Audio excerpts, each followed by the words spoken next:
How did America rise up from a backwoods country to be one of the greatest nations the world has ever known?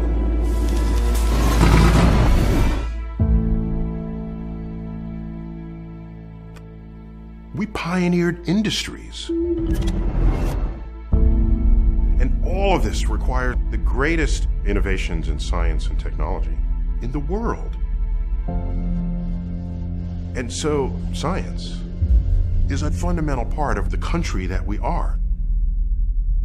But in this, the 21st century, when it comes time to make decisions about science, it seems to me people have lost the ability to judge what is true and what is not.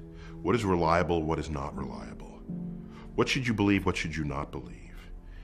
And when you have people who don't know much about science, standing in denial of it and rising to power, that is a recipe for the complete dismantling of our informed democracy.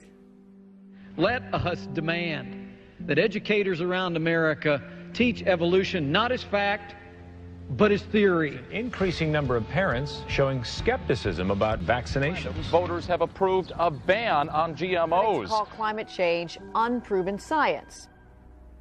That's not the country I remember growing up in. Not that we didn't have challenges. I'm old enough to remember the 60s and the 70s. We had a hot war and a cold war, civil rights movement, and all of this was going on. But I don't remember any time where people were standing in denial of what science was. One of the great things about science is that it is an entire exercise in finding what is true. You have a hypothesis, you test it, I get a result.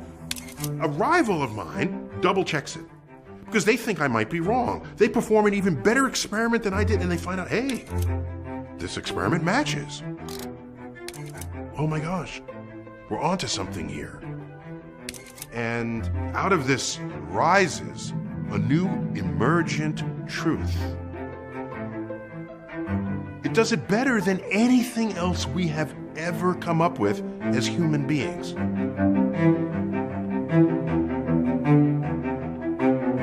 This is science. It's not something to toy with.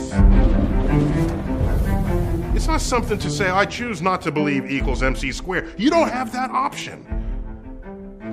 When you have an established scientific emergent truth, it is true whether or not you believe in it. And the sooner you understand that, the faster we can get on with the political conversations about how to solve the problems that face us.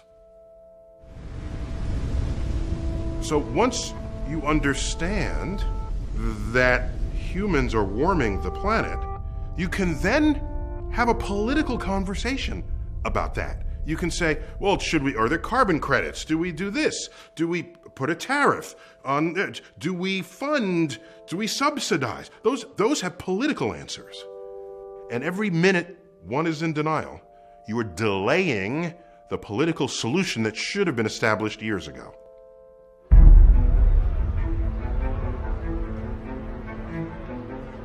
As a voter, as a citizen, scientific issues will come before you. And isn't it worth it to say, all right, let me at least become scientifically literate so that I can think about these issues and act intelligently upon them. Recognize what science is and allow it to be what it can and should be in the service of civilization. It's in our hands.